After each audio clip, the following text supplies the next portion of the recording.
Good morning, Eric. So I'm eating a little yogurt at my desk. That's okay. I hope it's healthy. Yeah, I'm trying to get healthy. I'm not very Good. How you healthy. doing? Good. It's been a while. You been okay? Oh, I can't complain, thank God. Life Yeah. is good. I'm in Memphis right now. I've got to give a presentation to a group, and then I'm heading to St. Louis for the birth of my number four grandchild. Oh, exciting. Yeah, yeah, Man, that's that is awesome. I'm happy for four you. four grandkids in less than 3 years. Nice. Yeah, Nice. yeah, Nice. making up Well, for lost time. I love it. So I was really impressed. Kirk clearly sent me your presentation, or he actually just sent me a blog on LinkedIn that you did, and I Uh-huh. really liked it about service culture. And actually presented some of the material in my sales meeting Monday morning, Great. and wanted to talk to you about what it would cost for you to. We got we got a team problem here. I'm at into managing the sales team, and we're trying to shake up things and change things. I took over as a sales director in December, and I'm implementing a program and a software called HubSpot. We're trying to drive behavior, and we're trying to go to because they're all salaried sales team members. I'm Uh-huh. trying to go to a team sales environment, and the previous manager had done a team building exercise that was good with a friend of mine, Lance Strother. We did a retreat at our sales meeting, but we got a lot out of it, but then about a month after that, things went back to exactly where they were. I'm not seeing change in the team sales environment. When we're not making bonus, we have, and I'm trying to be politically correct. We have one girl who's been here forever, okay, since the Uh-huh. start of the company, and we're all trying to get her to change.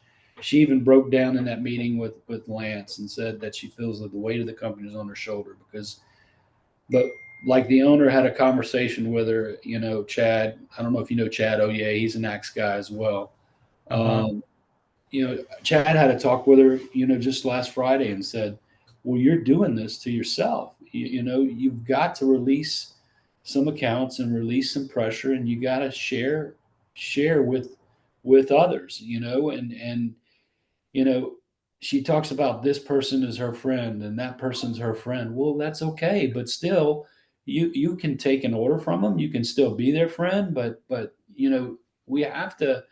There's no follow up over here. We're very poor on Yeah. follow up. So I'm trying Yeah. to create exactly what your presentation said. I'm trying to create a team that there's teamwork going on and there's a true service culture that it's about servicing the customer and customer 100% satisfied where they'll come back to us because we're in the service business. Into Sure. Solutions is a nitrogen company, and we're only as good as the last service we performed. If we perform bad, we're not going to get asked to come back.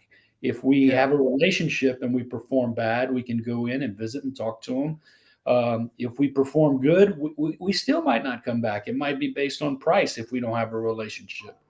So, trying to implement some change and wanted to see if you had any ideas or anything, some kind of seminar we could do, for an hour a week or a couple or half a day or virtually over a couple of days to help me with this. I'm just, at wit's end.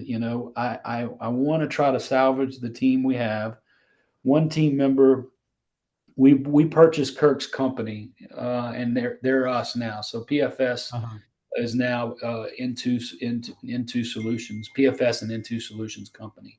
And Right. he's got one seller that he's top notch. He's been in this business forever. I leave him alone. I let him do whatever he wants because he's got so many relationships, and he has that service culture. And I'm not trying to teach him any new tricks or new anything. I'm not even making him use HubSpot because A man his Right. age doesn't need to learn that. He's effective at what he does. He doesn't need a manager micromanaging him and all. So what I'm Sure. trying to do is bring to the rest of the team tools, teamwork, and I'm trying to do a lot, and it's I could get rid of them, a couple of the non-performers, and bring some stars in right away and change it. Mhm. But I'm trying to give these people a chance. I Well, made them I'll ask you a simple question. What's it costing you to keep them? $75,000 or more. It's costing So, you in lost business. oh no, no, no, no, no, No, no. but They're I'm not. talking about you say they're not performing. And look, this is a confidential conversation we're having. Yes, yeah. Okay? This is Vegas. All right. It- Let's set let- the let- stage. so let's just kind of talk. Let me shut my office door too. So Okay.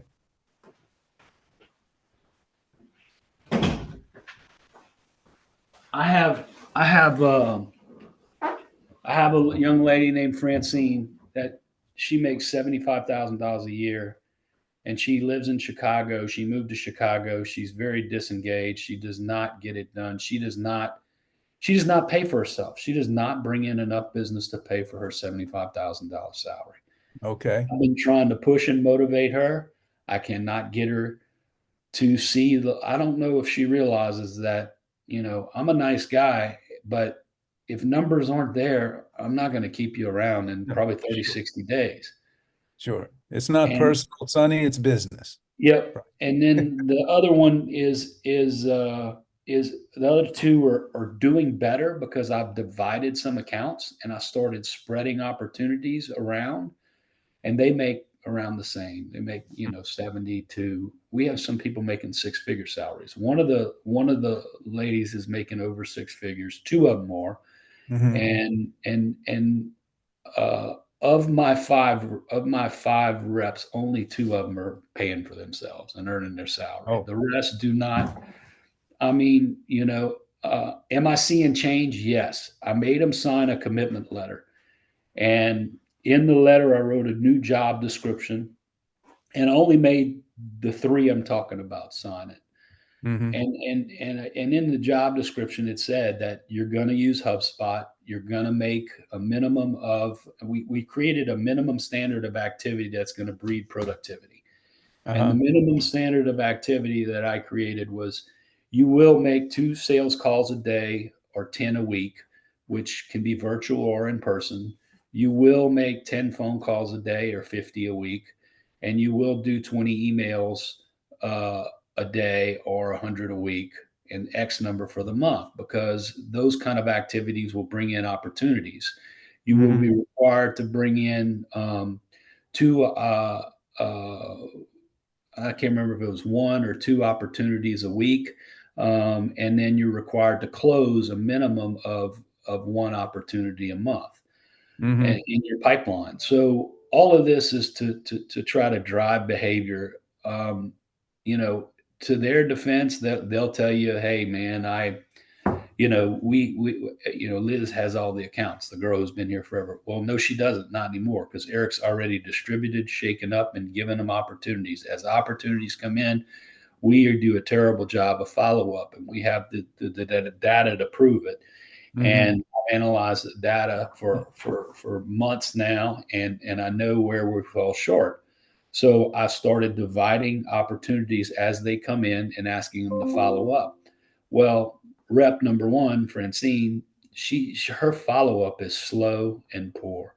There's Mhm. no sense of urgency. There's no, I don't know what I'm going to do to get her to light a fire under her and get her moving. I'm about to have that difficult conversation. Look, you're not paying for yourself. I'm giving you 30, 60 days to pay for yourself, or you need to find another job, or I'm just going to have to let you go. Yeah, and let me just say this. Everything that you're sharing with me right now Yeah. speaks of symptoms of a much bigger disease. Yep. You know, Yep.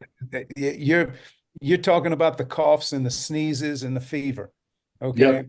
There's something underlying all of that that is not instilling any kind of motivation or vision.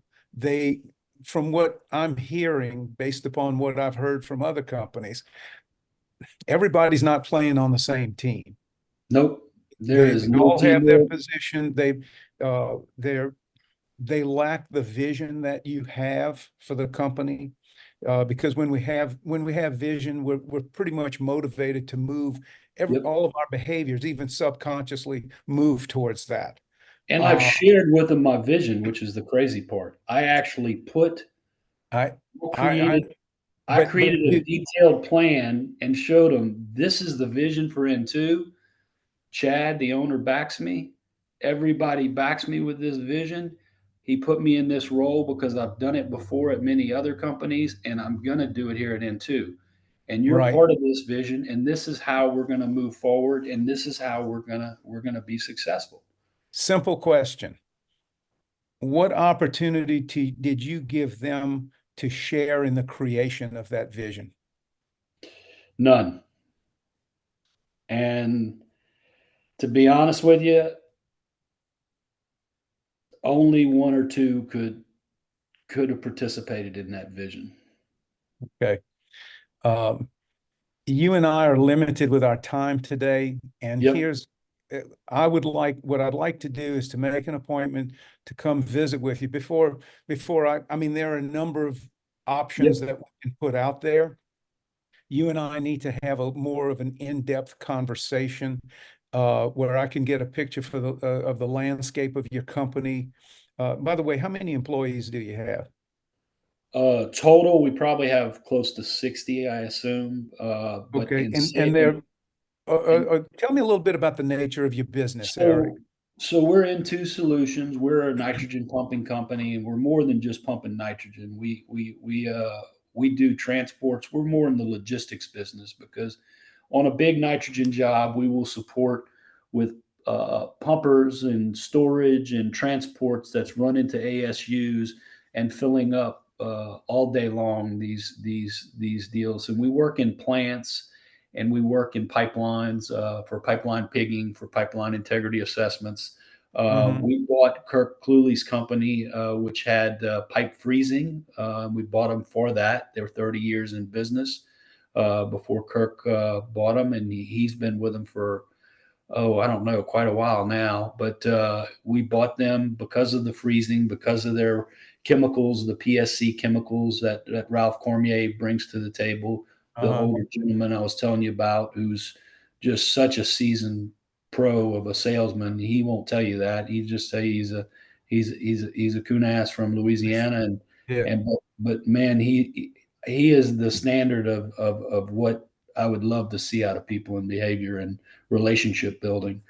And so we do pipeline and plant work for turnarounds in plants or for what they call mold sieve changeouts, hot stripping with nitrogen, purging with Hmm. nitrogen, and earthing a system to keep it from becoming explosive, either taking it down out of service or bringing it up into service, whether it's Right. a plant, a train, or if it's a pipeline, And we have locations in Broussard, Louisiana. Lafayette, Louisiana is our corporate office.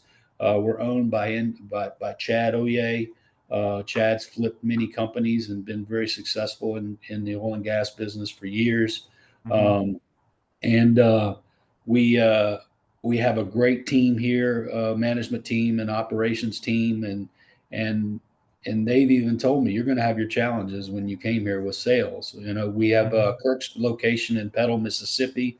We have a Pennsylvania location in PA, and we have four locations. We have a Houston Highlands location, and we have equipment at all of those locations. There's not a Okay. job that we can't handle, and we can cover the whole 2/3 of the United States with a 1 to 2 day mode of pumping Wow. nitrogen. And we've kind of created a value prop and all of that, and we're working on our website. A lot of this is on our website. You can visit our website and see.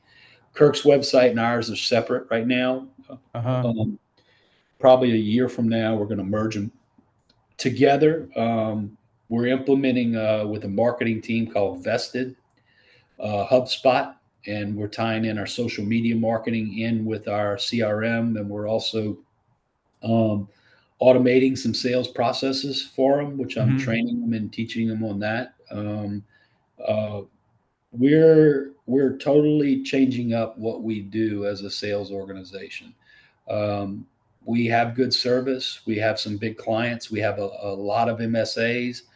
Right now, we don't need to go out and prospect anywhere. We need to grow within our existing accounts and build stronger relationships.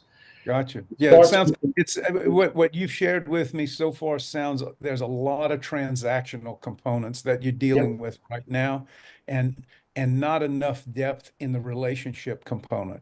we said that me and the owner were talking last night on the phone for over an hour, and we were talking about how poor our relationships are. And Yeah. you know, we're 1 to 2 deep in accounts, and we're focusing on procurement. We're focusing on the big projects, which is they call them turnarounds and plants, and we're missing out on the day-to-day work. Yeah. And we're only calling on the most successful one who brings in most of the business. She's only calling on procurement and top level people involved in these turnarounds. Well, the margins are slim. We Yeah. don't really want necessarily the turnaround business. We want the day to day nitrogen work in and out of the Sure. plants every Sure. day. We want some strong relationships. Our Hmm. biggest customer is Enterprise. Cameron LNG is another good one. We do some work for P66, Kinder Morgan. Um, we deal with a lot of good clients. ExxonMobil, we just did some hauling for them during the freeze. Uh, Hmm. Lotte is a big customer of ours. Um, so we're in the LNG space, we're in the refinery space, we're in the petrochemical space, and we're also in the pipeline space. Yeah. What are your annual sales? Where our goal for this year is we're trying to hit 24 million, 2 Uh, million a month. And it's a lofty goal, but it's it's basically taking PFS's numbers from 2023, which we don't have their full numbers in our number. We only have part of it, but taking their prior year, our prior year, and a 30% increase on top of the two. And 30%. yep, we're trying to grow 30%. All right. And what would you anticipate your growth objective the following year?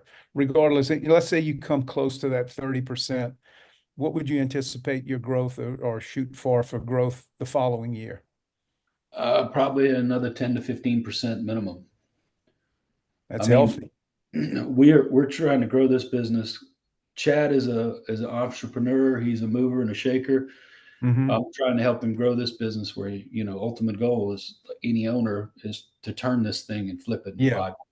Yeah. And they've been in business since 2016. They're trying really to see some rapid growth and some change, and we've Sure. got new services involved by buying Kirk's company that I think it's doable in 5 years to sell this company and Chad cash out and make a lot of money.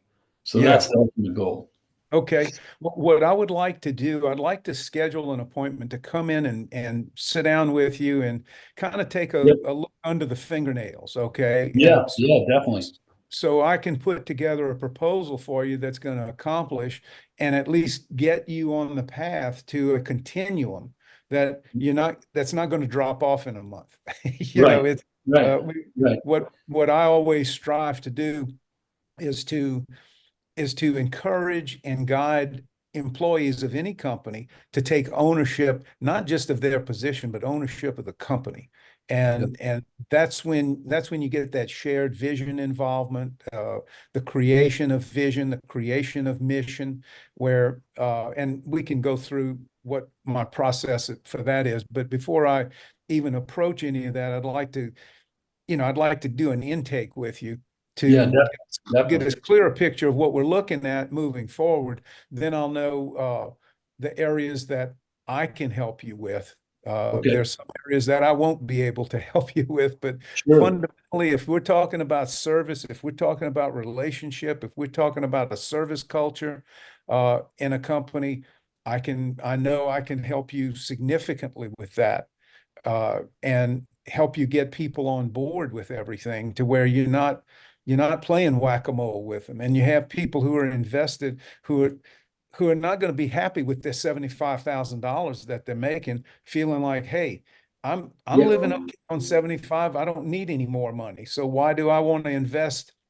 Nobody's saying anything, so I'll just keep on doing what I keep on doing. And I'm not saying that in any disrespect to No, Francine, that's what's going on. That's what's going on. but that You're right. there's a complacency that kicks in when people are too comfortable, and we have to become comfortable making other people uncomfortable. And And I've been and doing that for a month now, and it hasn't been easy. well, it's not easy. It's not easy. Yep. And I'm happy you reached out to me. I think one of the things of bringing anybody from the outside in is you get at least the perception is I'm objective. I've got no skin in this game. Okay. Right. I'm here to help you develop what we decide you want developed. Right. And I don't have a bias one way or the other. I call things as I see them. And I'll present things to my clients that they may not want to hear, but I'll give them a chance to digest it and take the Tums afterwards. Yeah.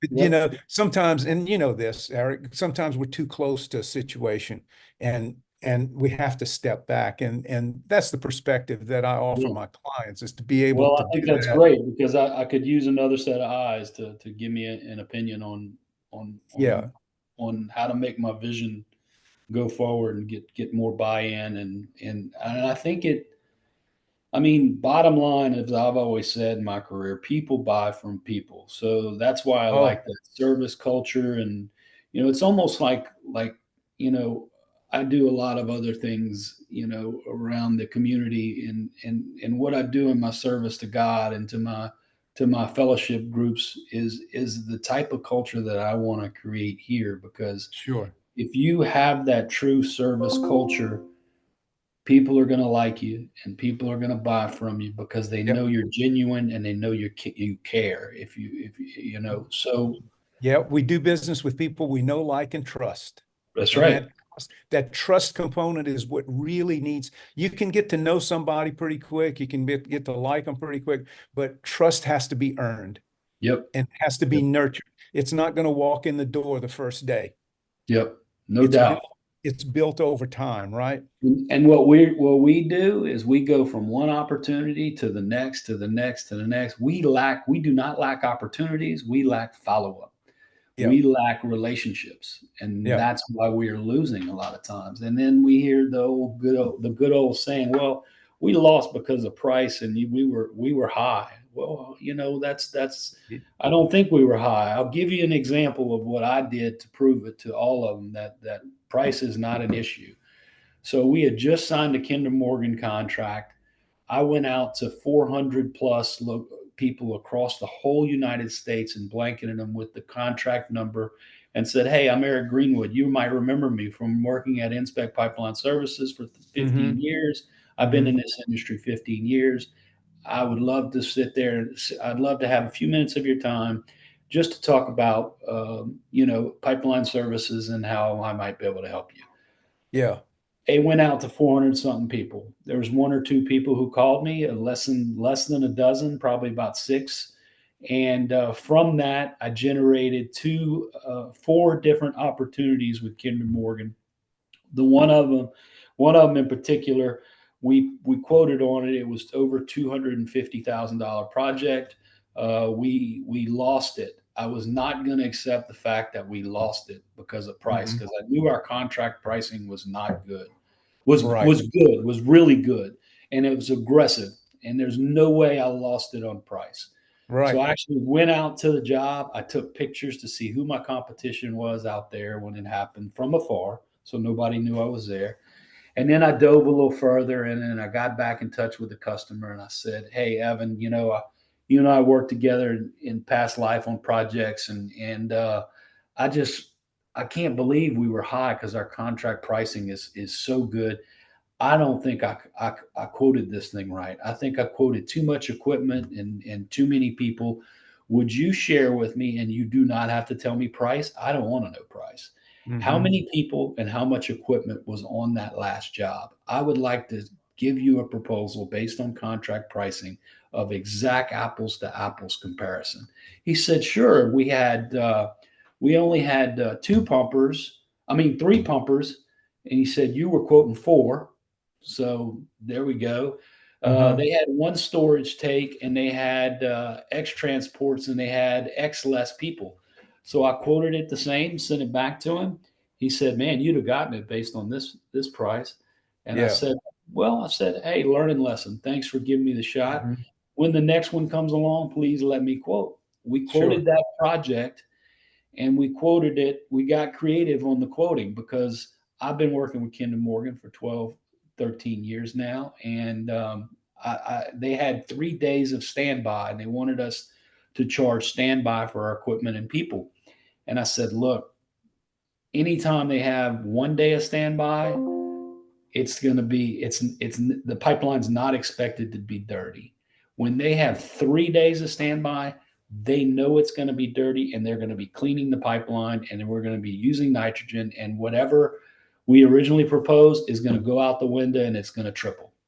Yeah. And sure enough, not only did they work those 3 days, they worked 2 more days. And the project that we quoted for $250,000 was $460,000 in So the there, end. it wasn't, it sounds like he didn't have that opportunity to make the case. It was just, here's the price based upon what we've come up with, Yep. and didn't have the significant conversation with with the prospect Yep. to find out exactly what you were up against. And you kind of become a commodity then. So I won this project, the second one, and like I said, quoted it at 240, roughly in that range, and quoted it. And I said, hey, you tell me, you're an engineer. I'm not an engineer. We got people that can do calculations like engineers, but we're not Yeah. engineers. Hey, tell me how many people you want on the job. Tell me how much nitrogen you want on the job, and tell me how much equipment. And I'm going to quote it just like you tell me. And Right. that's what got the second opportunity. And the Yeah. second opportunity, I had us cut the standby days down to nothing. I said, we need to give those away because they're going to work at least one of them. I Yeah. said, and they'll be full rate days because that's the way the contract's written, Yeah. you know. So we ended up, like I said, $560,000 project. It was awesome. Wow. Nice. Nice. Yeah. Yeah. Again, and you deal with engineers a lot. Yep. Engineers, and I don't know what your background is, but engineers are pretty much left brain thinkers. Yep. They there's tolerances, there's this, there's that, and it's all these specifics. And it's a crowded space to move into to build a relationship, because the relationship building comes from the right brain activity, the creativity, the relationship development, the conversation. And what we try to do is to find balance for that, because whether you're dealing with engineers or whether you're dealing with artists, there has to be a blend of those that has to go into the equation. You can't Right. just you can't just look at it from an engineering standpoint. That's where your service culture comes in. Customer service. We like Yep. doing business with people. They're honest. They're upfront. They deal with the problems. We've got a relationship with them. How often Yep. do you hear that? Man, I'd love to do business with you, but we have a relationship with this other company, and that's the Yep. word that will usually pop up. It's not going to say that we've got an agreement or we get the best price from. We have a relationship with them. And Yep. that's what you want to be. You want people to have a relationship with N2. And that's what we need. We Yeah. need more of that. We don't have enough of that. And we have And I to will, yeah, we and I have to be will, even we can't accept we're 20% high, we're 30% high, we're 50% high. We got to have a strong enough confidence in ourselves and our ability to build relationships that we can go back and say, well, tell me more about this because I want to know how we were 20% high. Eric, How if it much? was, think about it this way.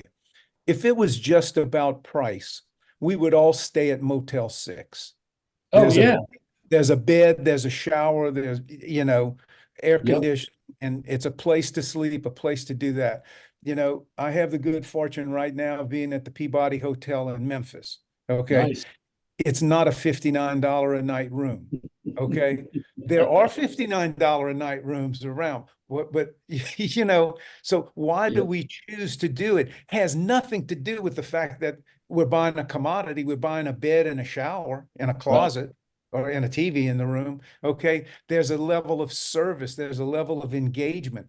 If you've ever stayed at a Four Seasons hotel, I have. I love it. It's my and wife's and they favorite hotel. do you always feel like you're the only guest in the hotel every time you I encounter mean, anybody there? it's You know, amazing.